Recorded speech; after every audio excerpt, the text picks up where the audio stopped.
So if you're following along, I promised the YouTube video of a story about the cute little pumpkin, and that was the cute little red-haired lady going into the doors of NCH to see her husband of I don't even know how many years. So first I'm going to just get this out of the way right now. She's 92 years old, and you wouldn't know that from the photo from the back, and you sure wouldn't know it from the front because she has more energy than anybody that I've really ever met.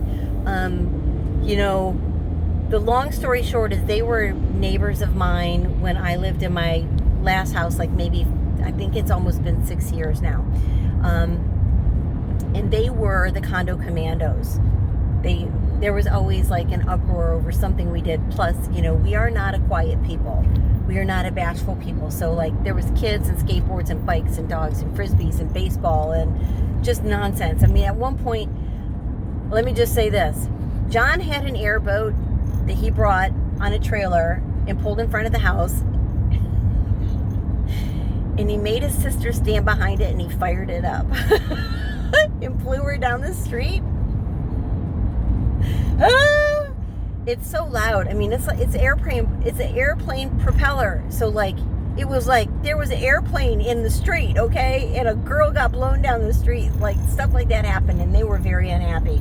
So let's just say they were the commandos and they didn't like us. And at one point, when Jennifer and Colton were getting married, Madison, who is now, you know, in first grade, was a little toddler, and we were going to have her be a flower girl, and they had the most darling dress. I'll see if I can overlay the dress in the picture. But they had the most darling dress made, and the baby hated the dress. Like, I don't, you know, like when she's an adult, she'll be like, I don't know why I hated this dress. So every Wednesday night we have family dinner, and we'd put the dress on her and she'd scream, red face, boogers running, crying, and we'd be like, well, it's time to take a piece of cake to Mrs. Pumpkin. So we'd put her in the dress, fighting, grab a piece of cake for Mrs. Pumpkin. We'd go across the street, we'd all stand there in the doorway, ring the doorbell, and hand her a piece of cake.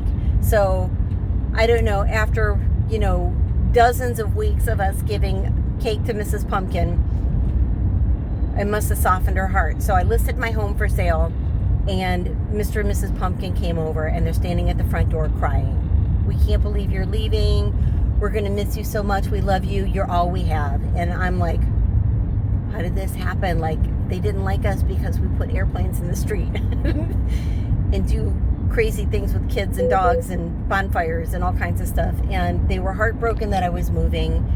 And that just launched a whole new thing where, you know, we're stopping by to visit them. We're having them over for dinner. And, you know, I learned a lot about them. So one of the things that I learned is they don't have children. They never had children. And I think that they only have a nephew that lives up in the Illinois area somewhere.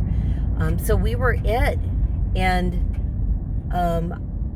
you know, they were quiet. We never knew anything about them. And one of my favorite stories to tell about them is the International Space Station flies over, and you can be notified when it's coming over. And I don't know, one day for whatever reason, I sent them an email.